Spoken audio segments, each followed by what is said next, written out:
All right, guys, welcome back to Troy podcast. Last time we seen you, we had a great show. We broke down Lincoln Riley in full detail. And if you're as excited as I am today doing this show, you might be getting fooled a little bit. I know I led you on. What we thought we were going to see from Lincoln Riley, we saw on Saturday. But there's a lot of question marks that we have. But the energy is there. The energy is there. But we're back again. I'm with my man Phil. Phil, how you doing? I'm doing stupendous. Fantastic. I'm happy to see some SC ball. Let's do it. Hey, Phil, I have to show you this, though. This is my shirt from when I played there. That's how excited I am right now. That's how excited I am right now. I will tell you this. We'll start here. When I played there, I went there in 2006. So when I went there my senior year for the spring game, they just lost the national championship and had Reggie Bush. They won one with the split against Auburn. They actually won one. They beat Oklahoma. They just lost to Texas. And the spring game when I signed there and went my senior year was not like this spring game that we saw on Saturday. The energy there, and I watched it on TV. I wasn't there, but the energy there, I felt it from just watching it at home. There is an energy there that needs to come back, and it's there. It's good that the fans are excited to be there. That was great. That's they have that swag. You know, like when you watch SC, they have that swag back. That's exactly what was there on Saturday, which was great. And I mean, that's what puts SC ahead. I'm kind of speechless, but then again, we also have to get to the real points, which we'll get to later today. I mean, how did you feel about Saturday? It was a tale of two football games. It always is. So offensively, I was ecstatic because for what they showed, what Lincoln Riley chose to show, I felt was very good. I felt the things that Caleb Williams has been working on. You could see the improvement that he's made. I liked some of what I saw out of Miller Moss. There were also some concerns that I had, and then there were some question marks. But I think that the question marks that I have is not because they're question marks, but because nobody wanted to put it on tape. That could be. So we'll address the offense first. And I agree with you. Like, they don't want to put everything out there, and that's the big rumor. But at the end of the day, everything's already out there. That's what a lot of people don't understand. At the end of the day, he has 36 games of what he does with multiple quarterbacks, and he has 10 games with Caleb Williams. Like, so there's nothing for you to hide. Here's the good thing. SC actually has two good backs. Are they Reggie Bush, OJ Simpson, Marcus Allen, Anthony Davis? No. But are they good enough to make SC better? 100%. They have two backs where they could do two things. The thing that stood out to me on offense is that Lincoln Riley is going to run a lot of screens in this league.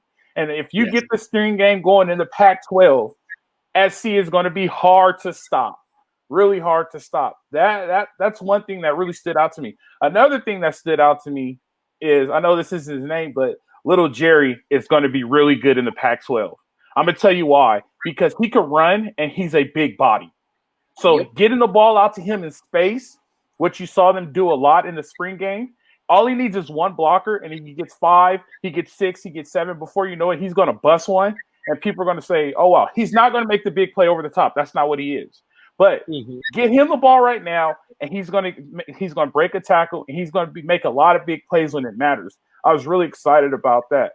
Now, the Caleb and Williams connection is not going to stop. That dude was out there embarrassing people on Saturday. I don't care if it's the spring game. They were still going full speed, and that dude inside the 25-yard line is dangerous, and he showed why he is dangerous. Like, it was embarrassing, like, even for the spring game, but what he's going to do in this conference is going to be astounding. And I will say this, Caleb Williams is good. He is good, and he's at the right school. He's getting the right media. Caleb Williams, if it's not going to happen this year, next year Caleb Williams is going to be in the talks for going to New York to winning the big trophy. Like, he is really good. He has a good head on his shoulder. This is the thing that stands out with me for Caleb Williams, and I'm going to approach it again. We're going to talk about it a little bit later. Caleb Williams said, good teams, coaches know how to handle. great teams, players police themselves. You bring that into the locker room, things change, right? Absolutely. Things change. The offensive line is athletic. The offensive line is really athletic and really good. A lot of people probably don't pay attention to that. They're really athletic and they're really good. The receiving core is good. The 3-back system that they're going to use is really good. Their quarterback is outstanding. Offensively, SC is amazing. What do you think offensively for SC? Offensively, they're good enough to win the Pac-12 just by playing ball on one side of the team. That I don't see anybody who's going to be able to stop it. Now, are you going to? We in the previous podcast we had talked about sometimes making them one-dimensional and completely eliminating the run. I have a different feeling about SC's running backs, but we could also. But that's neither here nor there. We'll get to that down the stretch. The depth at wide receiver is amazing. For all the guys that you mentioned, the guy that turned my head was actually Terrell Bynum. He was all over the place making catches. Big, strong kid, big body, good hands. He's gonna be the guy that's probably gonna get off a lot because he's gonna see the single coverage with the lowest guy on the depth chart. Yeah. So. I mean, yeah, let's address it. How do you feel about the running game? Because to me, I'll tell you this. To me, they could do 3 different things with 3 different backs, but they could run screen with all 3. And with them able to run screen, it prevents them from the run game being one-dimensional, if that makes sense. Like, so if they're able to stop the run game, they could go to the screen game and set up the run game with a back. All you need is one of those backs to find a groove, and they're going. Right. You look at the long, rich history of running backs that have graced the Coliseum field, and then you look at the running backs that they got here, and it's not there for me. They don't do it. When I look at these guys, I see solid running backs, and let me say that they're all solid. I'm not hating on these dudes whatsoever. They're solid, but at SC, the running back is supposed to be special, not solid, special. And look, and I don't. It could be the style of offense that they were running, the gun runs. What I saw that bothered me the most was a lack of vision. There were definitely some opportunities to extend runs that they just didn't make, and that'll be good enough to keep defense. And I wrote about it in an article for LA Football Network that was published today, where I said the running game is basically going to keep defenses honest. They're not. It doesn't look like they're expecting to get too much out of the running game aside from keeping defenses honest. Yeah, well, okay, and I will say this: do you know who the running back was when I played there? That was after Reggie, right? Yep. McKnight, wasn't it? Joe's a year younger than me. So my freshman year, the running back, we had 4 running backs. We had Chauncey Washington, Emmanuel Moody, CJ Gable, and Desmond Reed. So when you have all 4 of those together, and this is my opinion, you create a special running back, right? So this year, and this is what I see. You know what I mean? Like, you're right. You're right. Reggie Bush, Marcus Allen, O.J. Simpson, Anthony Davis, right? That is running back you. Lindell White. Lindell White. Yeah. Lindell White. Joe McKnight was special in his own way. You know what I mean? Like, right. That's tailback you. And that right now it's not there. And like I said in the first podcast, this is something that needs to be built up to. Right? And this is not something that's going to happen this year. And don't expect it to happen this year. 10 games is great this year. Right? Because they're facing some issue. 36 scholarships was a little bit more than 36 with the guys that they signed. It's like they need to fill 41 scholarship spots after the guys that they signed and things like that. But it's going to be special this year. And as long as you trend up, it's like Buffalo. Buffalo has been trending up. Now you see where Buffalo is. This is the same thing that needs to happen here, right? But on the flip side, before we get to that though, but on the flip side, there needs to be some things that need to be fixed. But you're right. So the thing that I also like in that second series with Caleb Williams, they didn't take any shots. They legit took what the defense gave them. Boom, here's 6. Boom, here's 4. Here, running game, here's 4 again. Bam, bam, bam. All of a sudden, Williams to Williams touchdown again in the corner of the end zone. Right? There was one play where they ran slot fade to Williams. And I was just like, oh, man, that's huge, right? I can't see anybody covering Williams in the Pac-12. No. You know what I mean? Like, what? Now, yeah, right. Now, here's another thing. Caleb Williams is not lightning fast. But Caleb Williams could extend a play with his feet, and he could get out of bounds, and he gives you positive yardage. That's another great thing that I want to see. Here is the issue that we're going to have, though. But before we get to the issue of that, I want to mention that our partners at BetOnline continue to be the number one source for all betting needs and sports information. Find all the latest sports development, including updated odds on the NBA playoffs, fights, and even next season's futures. And don't forget that the MLB is back as well. Who are you picking to win the World Series? BetOnline is your continued source for all your sporting wagering needs, including live betting and your favorite Vegas casino and poker games. It's super easy to get started, so head on the website today or use your mobile device to join us to use promo code BELIEVE. That's BLEAV to receive your 50% welcome bonus on your first deposit. BetOnline, where the game starts. Here's the issue that we are going to have. On the edge of the defense, SC is above average. On the edge, we're talking the two ends, number 0 and number 49. Tui and I forgot the other guy's name, but he's the number 1 guy in the nation. Really? They were, huh? Really? He was number 1. Yeah, they're above average. Mm-hmm. I'll tell you why they're above average. A lot of people assume that rush ends are supposed to get sacks, right? When you beat them 1-on-1, you do get sacks, and at the college level, you get 18. That's if you're really good and you're above average, number 1 draft pick. A lot of guys the rush ends create the quarterback to step forward, and the bigger guys in the middle get sacks, and they normally just fall right into their arms. You see that a lot more often than rush ends getting sacks, which is fine. The reason why they're average is because the interior defensive line is not great. No, they're putting a lot of pressure on 2 defensive ends to make a lot of plays, and ideally that's not fair for those 2 kids who have all that talent. So their stats are going to be above average to average. 4 of those 41 scholarships that need to be filled either through the transfer portal, which has to be through the transfer portal by May 1st, or they won't be able to get anybody. 4 of them, maybe 6, needs to go to that interior defensive line. The reason why you saw so many gashed run plays started at the interior defensive line. I'm happy with the 4-down look. I'm always happy with a 4-down look. I'm a 4-down guy, I understand. I'm not happy with the 5-man box that he kind of showed with the overhang, but they are not putting their best players in the best situation because they don't have the talent up front. Now, a lot of people say, well, and that leads to other things, right? That leads into like quarterback having time, defensive backs getting burned or here or there. We'll get to the defensive backs later. I will tell you this. Those 2 linebackers at SC are damn good. He wasn't good at Alabama because of the size, but his size at SC and his athletic ability and his willingness to tackle makes him above average in the Pac-12.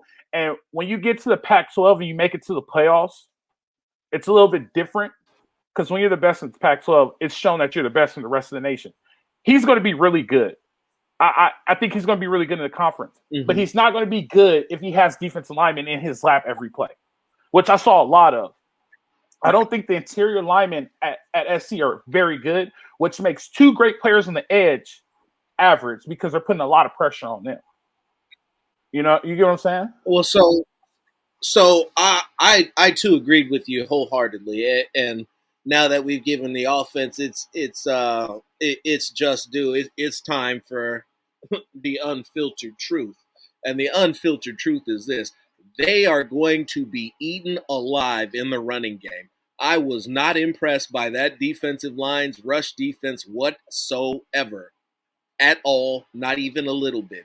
And now the looks that I'm a 4-down guy, and traditionally USC is a 4-down university. Now, I don't know if they went 3 down because of the fact that they were running against the empties on offense nearly the entire spring game. And you'd have to adjust to that. But they didn't get a lot of push from me up the middle at all. For as good as their edges were, Thule was my guy. Thule, I could definitely get behind. I know Romello got his in the second half, but I didn't see a whole lot of pressure in the first two series with ones versus ones. I know after the half the defense picked it up and was better, but I expected more, quite frankly. I really did. And although Mekhi Blackman was out, well, we hadn't crossed over into the DBs, but so I'll keep it up to the front seven. The linebackers were good. The linebackers made the tackles. They kept everything in front of them. They didn't let anything get out of whack. Now we cross over to the DBs, and let me tell you something. The SC is going to need to score a lot of points this season, and I do mean a lot, because that defensive backfield was not good at all.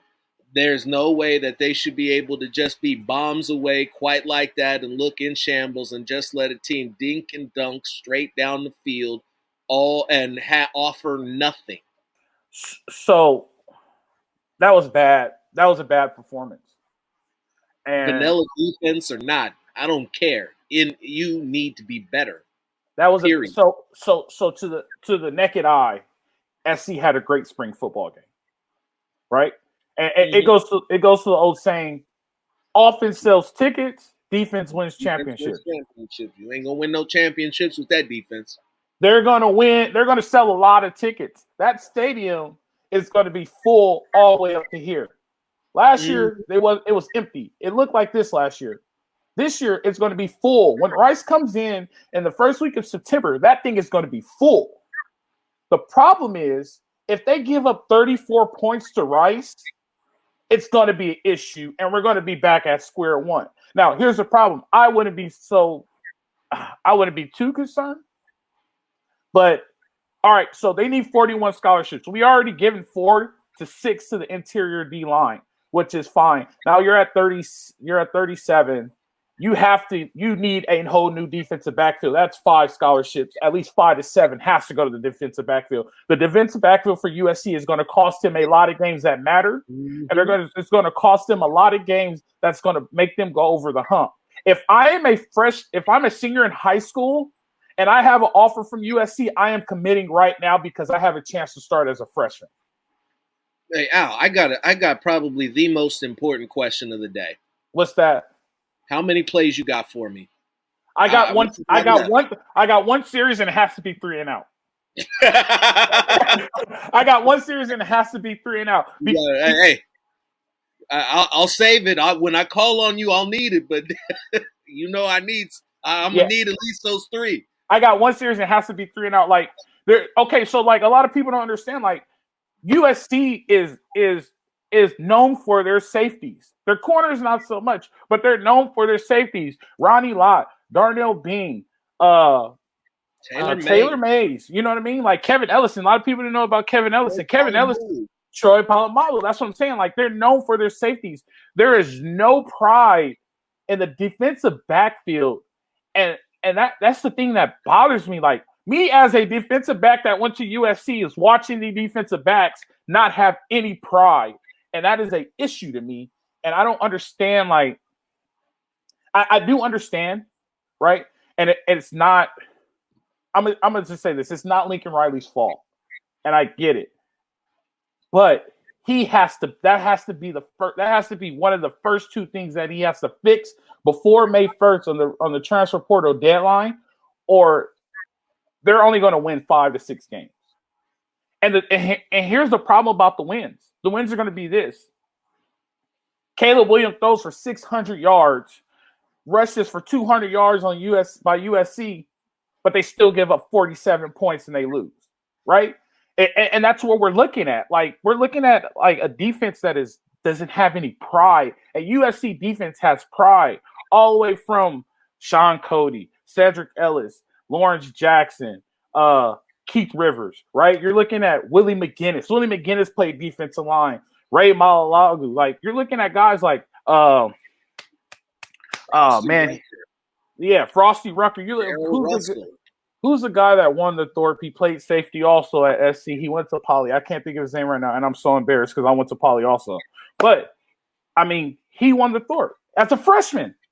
Like, playing defense at SC is a prideful thing. Everybody, I remember when I was growing up, SC was considered, like, who are you going to choose? Are you going to go to Miami or are you going to go to SC? There's no difference between Miami and SC. One has swag of the West Coast, one has swag of the East Coast. The problem that we saw on Saturday is the offense has swag. That is SC football, right? Yep. The issue is on the other side of the ball, they have no swag. There's no intimidation factor. And that is the issue. And the faster they fix that, the sooner SC becomes a national championship program. Yeah, I definitely agree with that. And they got to get Sean Nua's got to get him some guys up front. If he got to walk into the Polynesian community and start signing grandmas, he needs to do what he's got to do because they need to get bigger up front in a hurry. They need to get meaner. They need to get faster, more technically sound. Like I said, there were only a couple guys. I think Nick Figueroa made a play. Then you had Thule, Romello, and short of that, there was really nothing else going on. There wasn't. Now, here's the problem. And Lincoln is a solid guy, right? Lincoln is a solid guy. Lincoln did the right thing. Lincoln brought his best recruiter, which is the receiver coach, right? Lincoln brought his defensive coordinator, which I believe they're friends. Yep. Right? I would assume. Lincoln's going to have to fire his friend in 3 years. If he waits that long, it might be in 2. It might be. Now, he's going to have to fire his friend. And the problem is that he's going to have to fire. And because he was left with Hilton's guys, and most of his guys, here's the deal, right? You were on a bad USC football program. The coach gets fired. They bring in a coach who has a team in the playoffs, and you enter the transfer portal. How do you do that?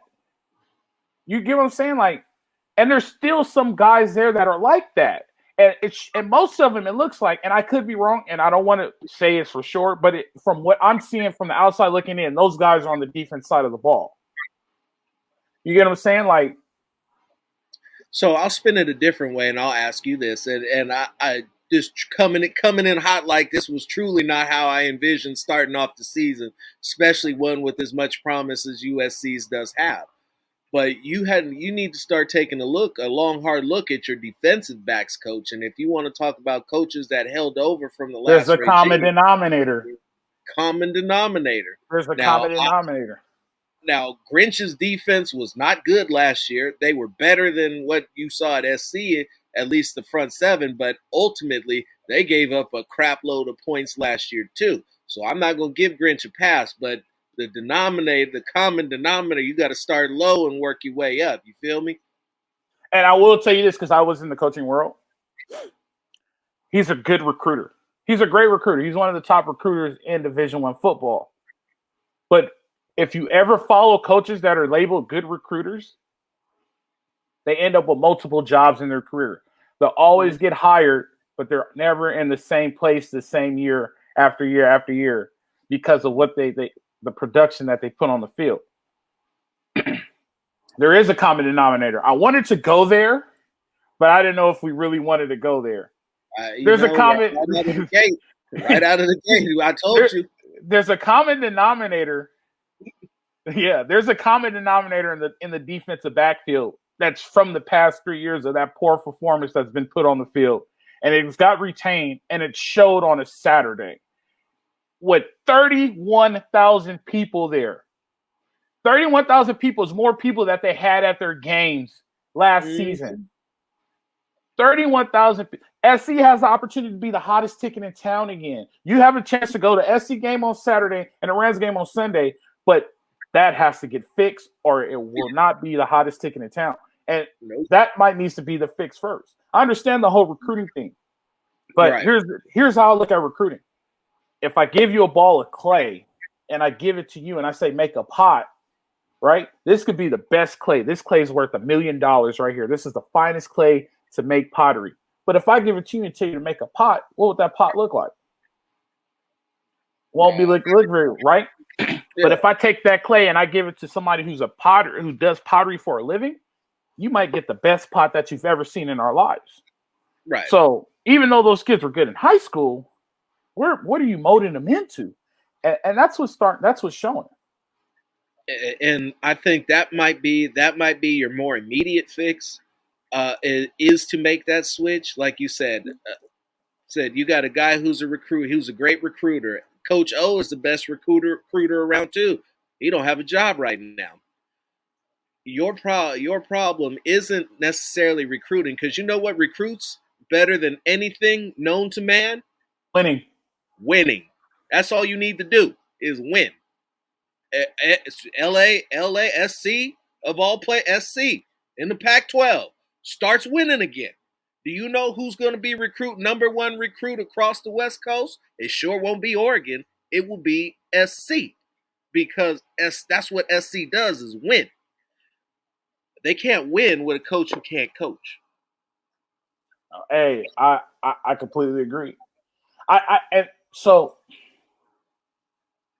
it's disappointing to me. And I like him. I think he's a great guy. I think he's a good dude, great recruiter, nothing against the man. But when you look at what that defensive backfield has looked like, and I said it but another buddy of mine said, I came from Cal, and watching Cal, it was like, man, if one day if we could just, no matter how good we were, could never beat SC. Last year was the first year that I can remember in the last 20 where they beat SC. And it wasn't because Cal was great, because they were not. No, okay, so here's the deal. The product is unfinished, right? Now, here's Absolutely. the best thing about us is we are going to support USC to the fullest, but we're not going to support them if we sit up here and tell you lies and tell you how good they are, and we don't give you the raw and cut truth, right? So that's right. We support them to the fullest. They put an unfinished product out there because their 15 practices ran out and they had to show it, right? Right. They have until when's May 1st? Friday? They have until Friday. Sunday. Huh? Sunday.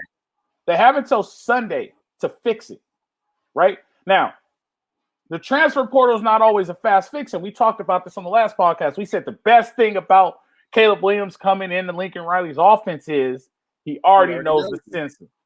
How polished did Caleb Williams look in that spring game? Beautiful.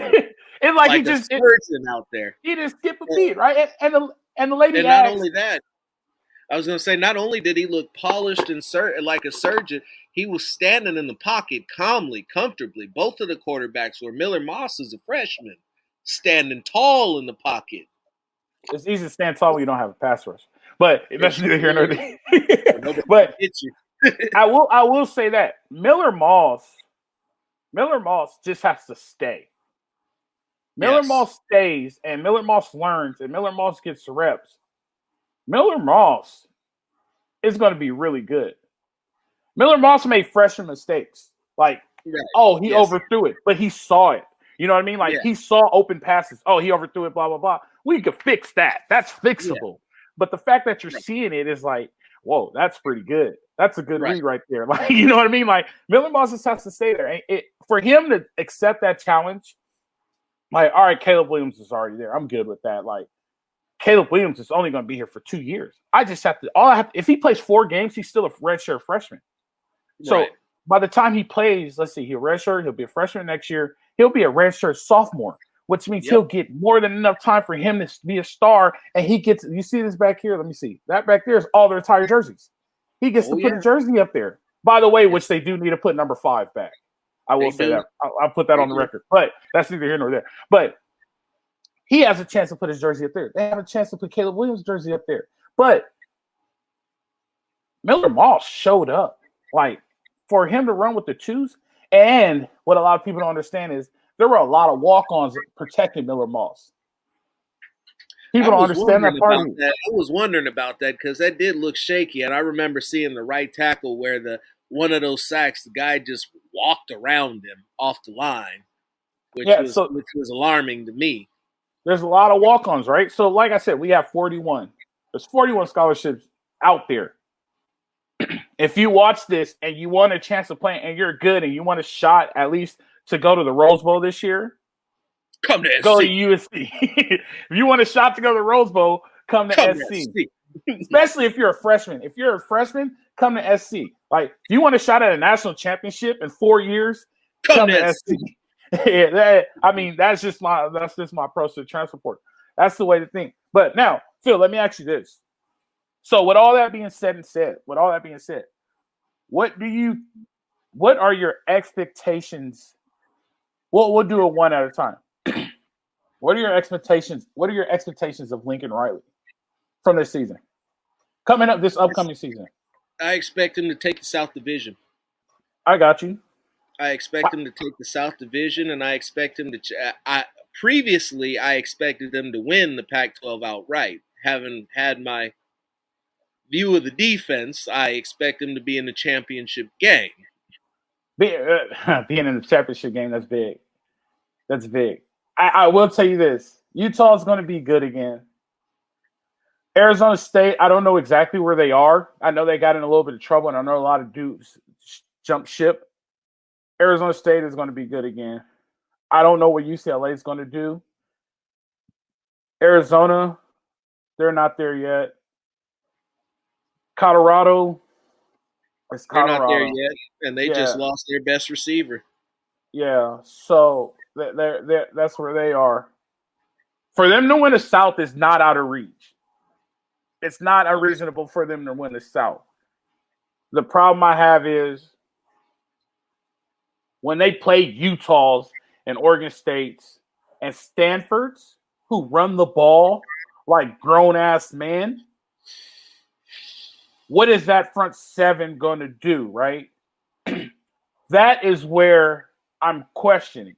Because the reason why they lost to Oregon State is because Oregon State ran the ball like grown-ass men. Reason why they lost to Utah is because Utah ran the ball like grown-ass men. Stanford's always going to run the ball like a grown-ass man. Power, counter, lead, ISO, that's all you're going to get from those three teams. When that happens, is SC going to be able to step up to the table defensively and make it happen? Expectation for offense? Here's my expectation for offense. I just don't want them to get too greedy. I want Lincoln Riley to build this year. Championship is not the goal. Getting better is the goal for SC. So, like I said, 8 to 10 wins in college football is good. Joe Paterno won 8 to 10 times a year and kept his job forever. 8 to 10 wins is what I expect out of him. But as a coach and somebody that's in charge of the program, he has to get his defense better. If he doesn't get his defense better, then SC's in trouble. SC's in trouble. Defensively, if this is truly a rebuild, I expect them to at least control the game and make plays when needed. And what I mean by that is I expect them, when a big play is actually needed, when they need a stop, they need the offense to count on them, just get the stop. Are they going to give up a lot of big plays? Yeah, 100%. But when the offense needs the ball back one more time, all you got to do is just get the ball in Caleb Williams' hand. Just give him the ball back. Just get a stop. I want a stop out of them. That's what I expect out of them. I do expect to see a lot of new names on defense, like I said, because of the portal. But if it doesn't get better, a lot of people really got disappointed this past Saturday from what they saw. But you will see a lot of fans because he sold the tickets from that. But in reality, they are about 30% there. Truthfully speaking. That's a little conservative, but I could see it. I could see it. I think that in bringing over Caleb and Mario, they made leaps and bounds, and that, like as we said, that should carry them. I real honest and truthfully believe that. And heaven forbid something was to happen to Caleb, Miller is there and he can carry them as well. That defense,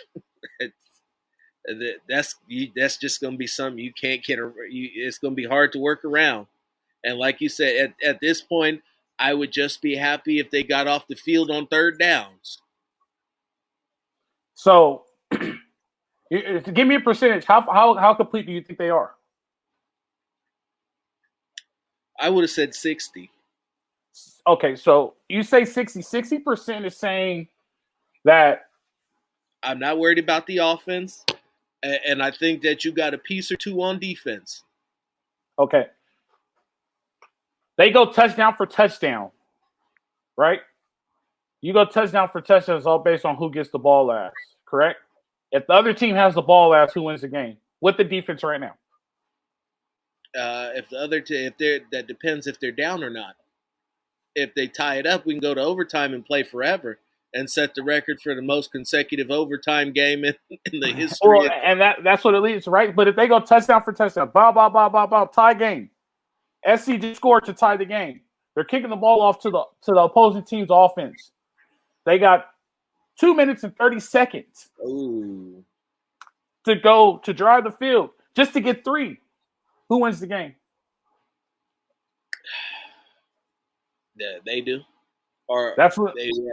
Unless the defense does what they did in the spring game and just gives one up straight out the chute and lets Caleb Williams have approximately 2 minutes and 15 seconds to tie the game all over again. Well, I should say 33%, right? Because there's 3 phases, right? Offense, I think they're complete. They have a couple more things to fix, probably on the offensive line. Special teams, you can't really get a look at special teams, so I'm not going to grade special teams right now. But the defense is not trash. You said what? The punter was awful. Yeah, but I mean, and heaven forbid with that defense, if for some strange reason something happens on offense and they're not in sync, and now your kicker is giving you defense short fields to work with, they got even more problems. Although I take that back because usually a short field will help you out when you don't have to worry about getting burned deep. That's true, but I will say this: the kicker was kicking them consistently out the back of the end zone. So we know for sure they'll start on the 25. So we're looking at 75-yard drives if they score touchdowns. So that's why I won't completely grade special teams, because even on special teams and spring games, they're not going 100%. You know what I mean? Like you're not getting that full effect. I'm not taking away anything from these players' efforts. They're still getting effort, but the effort that they're giving on special teams by coach's direction is just to get a look, and so nobody gets hurt. Like on the field goals, nobody's rushing. You know what I mean? So I'm not taking anything from effort. You could tell that effort's there. They're playing a lot better. The defense is not ready. 2 players on the edge. It's simple, right? It's 5 men on the lineman. They're playing 4 down. It's really simple. All we got to do is double team the edge and then one-on-one block. We're good. we're you know what I mean? Like, so good. We're good. Like, we don't have anything to worry about. So I think they're 33% ready if we're going to do it out of 100%.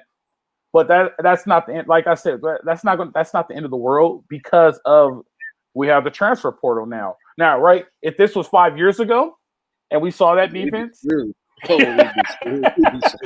right? We'll be in a whole we'll be in a whole different situation, right? Woo! Hold on. See, you can't be doing that to me. I got to take a deep breath and try to calm my nerves. Like, but right. Stressing. We have a 7th grace because of the transfer portal. So that in that situation, I think we're really good. Like, I'm so conflicted. I'm so conflicted from the Trojans because I saw something really, really good on offense, and I saw something really, really bad on defense, and I just don't know where they stand. Like they have a chance to win the South, 100%. But I'm talking like, are they going to lose games that they shouldn't lose? Right? Like you start getting into those things like that. Like you start looking at their schedule. Like they play Rice at home, first game of the season. But my problem is like they're going to play Rice, and are they going to give up 40 fucking points to Rice? That's what I'm worried about. You give up 40 points to Rice just because the offense scored 60 and it was 60-40, That's not a good product. That's the same product that was on the field last year. And that's what needs to be fixed. And I don't know. That's what I'm saying. I'm just so conflicted about it. Like, I really don't know what to do. Like, here's a good example. This is what, in effect, what you're looking at is the old school Atlanta Falcons run and shoot without the defense. That's what you're looking at. I mean, here's a good summary of it. The offense was spotted 21 points. I'm sorry. The defense. The defense was spotted 21 points, and they lost by 4 points. That's the problem. All you have to do is just get 3 and outs to get points, and you can't even get 3 and outs. I mean, that they scored 13 points, and they were all in the second half. Mm-hmm. Right? Like, and like one of them, like the very first in the beginning of the series, in the first half, like the second or third series with Caleb Williams, I was like, oh, they finally got a stop. No, they didn't get a stop because they were on the 15-yard line. They kicked for 3. Yep. Right? Like, they got an interception, except for your guy was holding. So yeah, yeah. Which, like, holding bad and for his life. Like, come here. You know what I mean? And like, what did I tell you yesterday? Was that yesterday? I was like, hey, I watched the game again. Mm-hmm. And the defensive backs are bad. The defensive backs are bad. Like, yeah, one of my guys was actually in the booth. I was going to come myself, but I was wrapped up with some stuff for my kids. Mm-hmm. But yeah, we were talking about that. He was like, "Oh man, they're out here throwing balls." Like, bro, these defensive backs are not it. I was like, I want to uplift the squad, but what I saw was not anything to write home about. Hey, okay, so let's look at it. Rice throws the ball. Stanford runs the ball like a grown man. Fresno State throws the ball. Oregon State runs the ball like a grown man. Those are the first 4 games where they would be tested out of the gate. Even though Rice is a bad football team, right? They're a bad football team, but at the end of the day, they're going to throw the ball a lot. Oregon State and Stanford. You have Oregon State and Stanford up front. Like running the ball down your throat. Fresno State. Jeff Tedford knows the Pac-12. He was a mastermind of the Pac-12. Aaron Rodgers, Jeff Tedford, he would compete in the Pac-12 forever. He's not afraid of the Pac-12. And Fresno State is a solid football team. Year in and year out. Year in, year out. Oregon State, Arizona State, TD return, right? Washington State is going to be a problem for the Trojans. All right, well, let's look at it. Mike Leach left. Air raid, that air raid offense. No, it's not even air raid. It's run and gun. It's Hawaii run and gun. So it's a lot faster. Right. Utah runs the ball like a grown man. Arizona, okay, we'll be all right. Cal, we'll see. You'll be all right. You'll be all right. Yeah, Colorado, not there yet.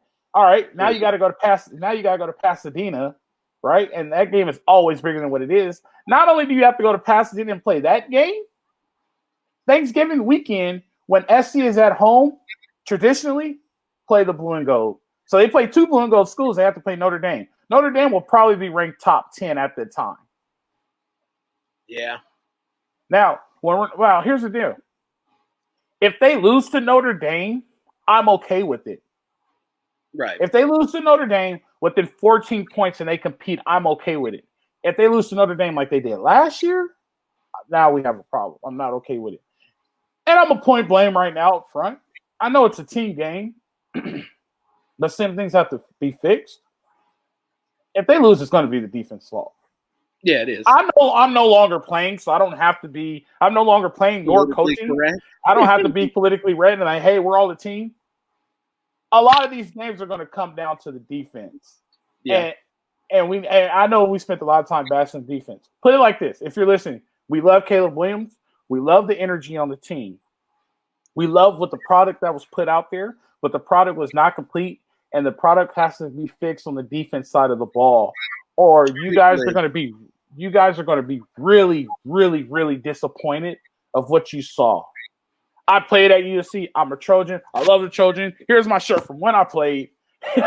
You know what I mean? My one and only shirt that I have left. But at the end of the day, like, we have to be upfront. We have to be honest with what we saw, and it's not a complete product. And that you can't put an incomplete product out there. And it's really similar to what they put out there last year on the defense side of the ball.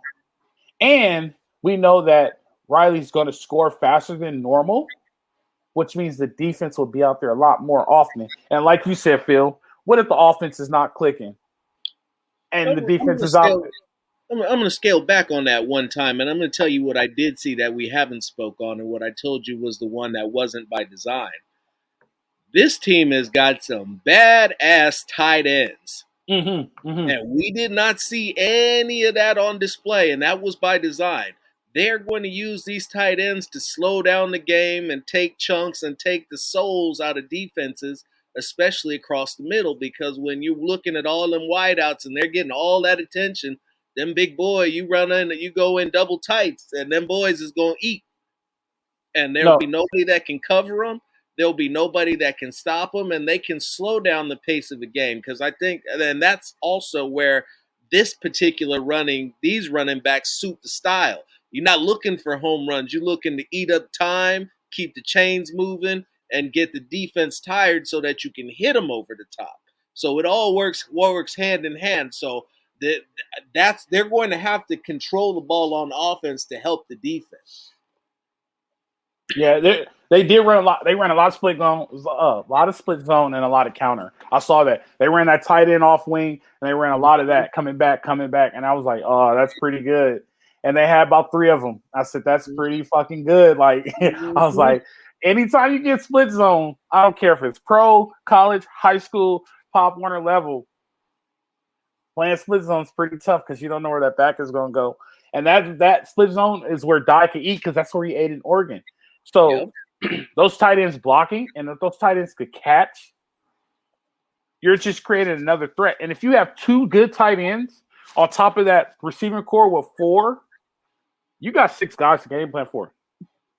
Here's the thing you got to think about, and here's some food for thought. Drake London's going to be a top 10 draft pick, and he was on one of the worst teams in NCAA football. Yeah. So what's going to happen when SC gets good? How many draft picks are going to start happening? And I saw a stat the other day. Ohio State leads with 87. SC's in second with 85. And the school below him, I forgot what school it was like 79 of first-round draft picks. Like, so we're going to get another first-round draft pick. Ohio State's going to have first-round draft picks, right? The receivers are good. Right. SC gets back. Like, people don't understand, like, when SC comes back, how good it is for the game of college football, right? You won't hear the East Coast talking about, oh, well, they play so late. Well, people are going to want to stay up to see this product because they always stayed up late to see this product because they're going to want to know, is this kid worth the Heisman Trophy or not? Yep. No matter who it is. And nobody, including the great team of Alabama, moves the needle quite like SC does when SC is rolling. Well, speaking of that, that's why I kind of got into that, right? So why would I go to Alabama and you don't have to cheat anymore? Well, I get paid as a player to have my billboard in downtown LA. Anytime you use my likeness in the city of Los Angeles, the second biggest, largest media capital in the right, I get paid to do it. Right? Who can match? There's very few schools who can match SC's money. Alabama's not one of them. I don't care what. Oregon's not one of them. Yeah, you got Philip Knight's money, and Doesn't matter. Nothing. I'm gonna get you your own shoe. SC has the same Nike contract as Oregon. Do they? Yeah, that's why they're always, those two will always be Nike schools. SC has the most money in the conference. Nobody can match SC's money. Excuse me, Stanford, endowment wise, education wise, Stanford has more money, but yes, donation wise for athletics, yes, nobody can beat SC.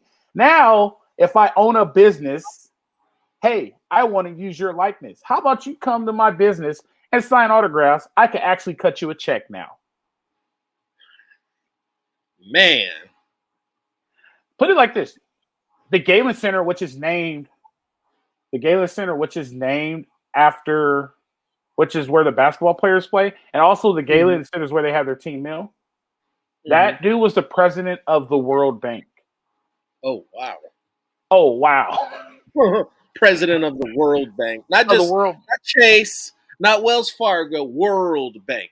So why would I leave Los Angeles, California to go to Tuscaloosa, Alabama?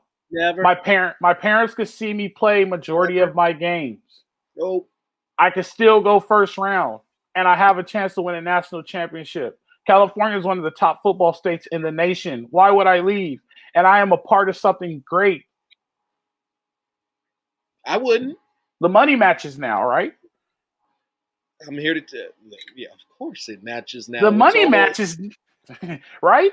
You could live in an apartment for free now because it's a part of your likeness. You are sponsored by an apartment. Oh, I'm sponsored by an apartment complex? Cool. I'm going to live there.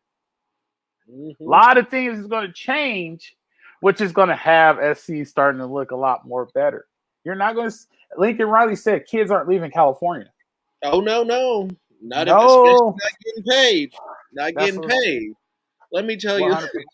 Let me tell you, the worst thing college football could have ever done was let SC start paying players for real. I mean, you said it yourself. We got to get number 5's jersey back out there because he was getting paid before it was fashionable.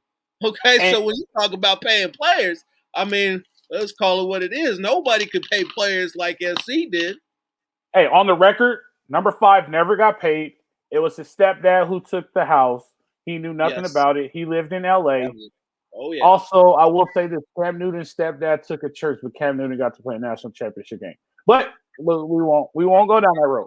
That's neither here nor there. I do want to mention our partners as Bet Online continue to be the number one source for all your betting needs and sports info. Find all the latest sports development, including updated odds on the NBA playoffs, fights, and even next season's futures. And don't forget that the MLB is back as well.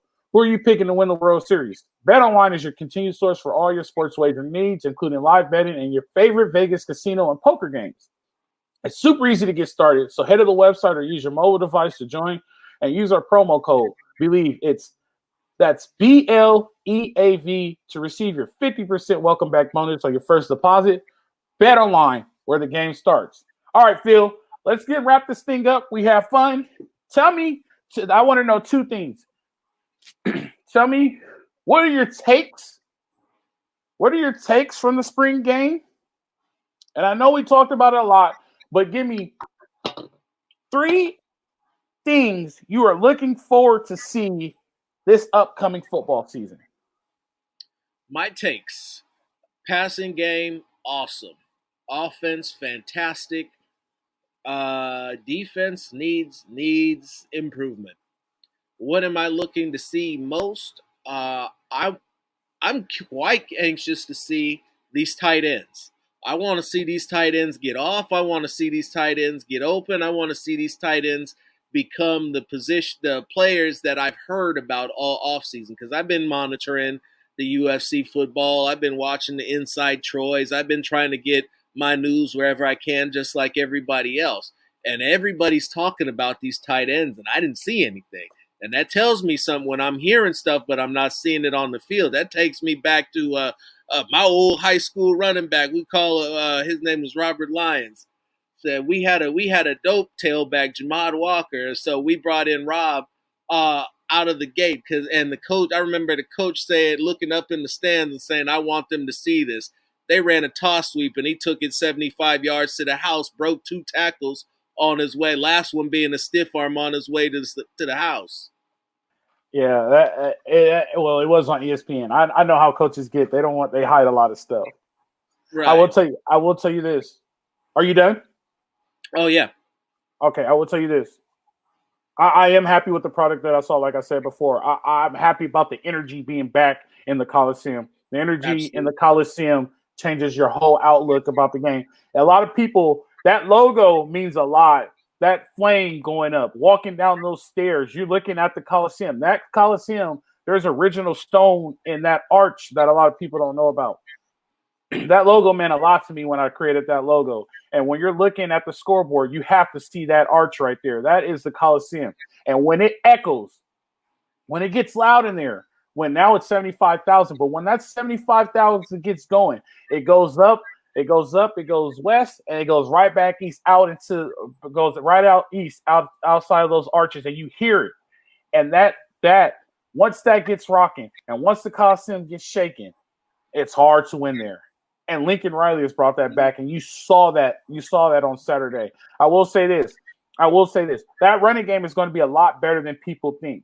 That screen game is going to be a lot better than people think. Those receivers, Lincoln Riley has a game plan for each one of those receivers, and he knows what they're good at, and he's going to put them in the best situation possible to win. I'm going to say this one more time. I'm not going to harp on it. The defense has to get better. The linebackers are going to be really good. The edge is going to be good, but they need to get better interiorly, and they need to get better on that back five. If they don't get better on that back five, it's not going to be the season we expect. Give us your conclusion, and let's wrap. Go ahead. What were you going to say? I was going to say the only thing I have to say to that is this: you can hide a bad back five with a good front four. They got if they're gonna have if it's gonna come down to a one or the other, they need to get some defensive linemen in here like yesterday. And I'm good with that. If they get 30 sacks as a team, then the defensive backs all of a sudden become really good. Yes, they do. Real good. They become really good, and it's like, all right, cool. Like, you know what I mean? When they get beat every now and then, you're like, well, how did that happen? Oh, well, we barely see it. Okay, it's only now it's 14. Now it's 45-14, and SC is rolling. So, I mean, there's a lot. We're all celebrating. Everybody, it's all high moms on the sideline and smiles and do touchdown dances. 100%. Go ahead and wrap us up. I'll wrap us up, and we'll get us out of here, man. It's been fun. All right, everybody, Trojan football is upon us. We've had our first little glimpse of it. We've seen the offense, we've seen the coach, we've seen the defense, a little bit of special teams. This is going to be a special team. This is going to be the rebirth of the USC Trojan football program. Is it going to be at its high point this season? Maybe not, but it's going to be exciting football. It's going to be fun to watch. They're going to put some points up, and we're going to see good football, which for a change. I agree with that. We're going to see a way better product than we've seen in the past. We're not going to see the product that you expect to see this year. Be patient. Be really, really patient. Like we said, only 36 scholarship players. They might fill out the all 80. They might fill out the 85 scholarships, but they might not do that. We have to be very, very patient. But you will see 8 wins this year. You will see a bowl game win this year. Now, I will tell you this. Put your seatbelt on, because this SC ride is going to be really, really exciting. And you don't want to be there to miss it, because in 5 years, the NFL is going to be knocking on Lincoln Riley's door. And hopefully we get him to stay for a long time. But that's what we're in for. It may not be 5. It may be 6 or 7. So don't call me to that. But this is going to be good. Like I said, the atmosphere is back. And the atmosphere is back. It's hard to win. They got the swag back. As long as SC has that swag, it'll be very good to win. Very hard to win. You got anything else, Phil? No, I'm right there with it. The swag, I see the background. I'm hearing the trumpets in the background and not even playing. I'm ready. No, 100%. I feel like I've waited forever for football to come back, and I'm going to get spring football. I'm going to get college football before we get to the pros. So this is what I got to hang my hat on, and I'm ready. I will tell you guys this. We love you guys. We support our fans, and tell all your friends about us. We're hit and miss right now. It's hard to do. It's tough to do. And as we get bigger, we'll start bringing people on. Once we get into the season, though, you'll get us twice a week. You'll get us Monday. You'll get us Mondays, and you'll get us either Thursday or Wednesday, depending on when the Trojans play. And I talked to my guy. You'll get actual game film. Woo! Don't tell anybody. You'll get actual game film, so you'll start to see, and we'll be able to break some things down. I'm working on the Rice and Oklahoma film, so our next show is going to be really, really exciting. It's going to be really exciting. So it's all great. I love film. Yep. Hey, Is it new film or old film? it's going to be from last season. It's going to be from last season.